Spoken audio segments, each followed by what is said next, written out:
Hey travelers, Mag and Florida Crafters here, still continuing our adventures on the Big Island of Hawaii.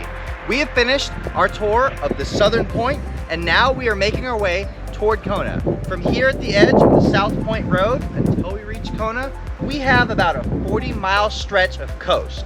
There's a lot of geocaches along that stretch and a lot of little things to see along the way. To be frankly honest with you, I don't know exactly what's ahead of us because I haven't done a lot of research on this stretch except knowing that there's a lot for us to find. So we're going to be discovering new sites all along the way and we'll be sharing with you. So let's see what the southwestern section of the Big Island has in store for us. Come on, let's go. We start our journey off along the southwestern shore of the Big Island of Hawaii in front of the former home of Captain Robert Brown. By all accounts, he was almost certainly the first cattle rancher to establish here at Kahuku Ranch. It may not look like much now, but 150 years ago, I bet you this was quite the home. Too bad that you don't win a battle against the lava. And his home was far from the only thing to be destroyed by the lava flow that swept through the area on April 7th of 1868. A massive flow of lava burst out of the central crater of Mauna Loa, sweeping down the slope, destroying several homes and several thousand acres of good land. This is just too cool. This entire first section of the road that we're driving to get up to Kona has been completely overtaken by multiple lava flows over the years. And you can actually see an older flow on top of a newer flow right here at the same spot. I'm looking out. It's impressive to think that this is not the last time this is going to happen. There's sure to be another lava flow that's going to take out the road that we're on now, and they'll build it up all over again and start the process renewed. And this is a perfect example of what we're talking about because you can actually see a very clear line right there. This black stone is from the newer lava flow of 1907, whereas the brown stone just beyond it is from a much more ancient lava flow, and it's piled directly on top of one another. But the brown stone, as the subject of the earth cache we stopped here, has had a lot more time to break down and erode, turn into soil, which has allowed these trees to take root within it, where you see none of that in the newer black stone. It's a time-given process, and there's not been enough time for anything to take hold in the newer flows. And there we have it. It doesn't get much clearer than that.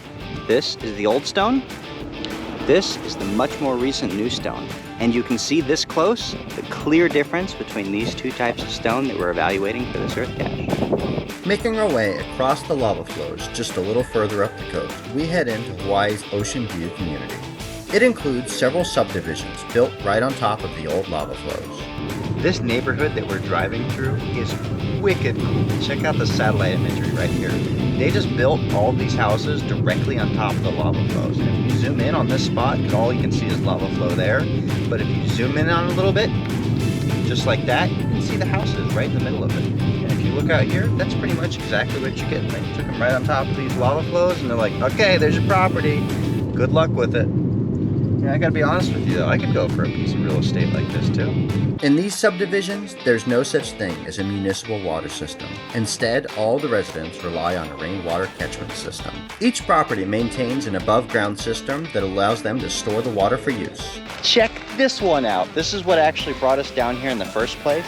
This is a front yard geocache. Now normally, a front yard geocache, one-star terrain, right? You pull up, you park on it, cache is right there. Now to be fair, we've only got about 80 feet to go off the road to get to the cache, but they've rated it as a 3-star terrain, as you can see with Florida Crafters here. Every step is very careful out here. So it is definitely not every day that you get a front yard cache that is quite this dynamic. Sliding down the hill.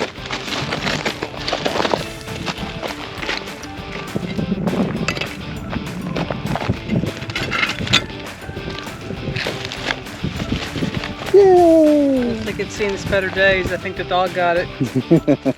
Out of Ocean View, we continue heading north toward Manuka State Wayside Park.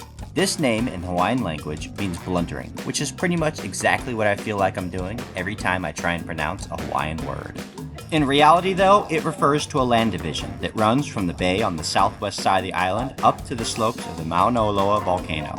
The trail leading out from the wayside takes hikers on a 2-mile loop out into the Manuka Natural Area Reserve. There is an earth cache about a mile down the trail here in this state park. Great trail map lets us know exactly where we need to do it. but we're not quite feeling a 2-mile hike at this juncture. We've got a big day ahead of us still and not enough time to take on what we have. So cutting a 2-mile hike out puts a lot of time back in our pocket for the other interesting things we still want to see today. It's nice that it's there. Maybe one day we'll come back to it, but for today, onward toward Kona. But not without first taking a short break to admire the peacocks strutting their stuff in the parking lot of the Manoka State Wayside. While the female was a bit more timid, the male was not at all shy to show us all of his lovely feathers. In fact, he was so enamored with his own good looks that he spent a majority of the time checking himself out. This peacock is cracking me up over here because, of course, we know he's beautiful, and he knows he's beautiful, but he keeps coming back to the bumper of this truck because it's shiny chrome and he can see his reflection. So he keeps coming over and checking himself out going, look at me, look at my beautiful blue. This is awesome. I bet you she's really gonna dig my colors. Just outside of Kona, we come across a store that is unfortunately closed, but still hosts a geocache with a parking area for us to pull in. We are immediately pulled in by the vibrant sight of the nearby plants, and are surprised to see pineapples sported on several of them. Looks like it's about time for a snack. It doesn't get any more obvious than this. See the geocache right there? Okay, well, it can get slightly more obvious than that. There we go, just hanging out, waiting for us to come in and make the find. With time definitely not on our side, we decide to skip past Kona entirely, saving it for another adventure, and instead heading just north of it into Kaloko-Honokohau National Historic Park. Established on November 10th of 1978, this national park protects and interprets traditional Native Hawaiian activities and culture. It was established around the National Historic Archaeological Site known as Honokohau Settlement. The route out to the impressive seawall, which can be driven very carefully but also hiked, includes 4 different ahupua, a heiau, and many petroglyphs. Much like in Southpoint Park, the artifacts uncovered here in this archaeological site provided valuable insight into the lives of early Hawaiians. One thing we've been able to count on at pretty much all of our ground zeros is these lava rocks, and by the way, they're never as heavy as they look, tend to hide the prizes that we come seeking. And there's some pretty substantially sized geocaches hiding right under them, waiting for us to come open them up and sign the log waiting inside.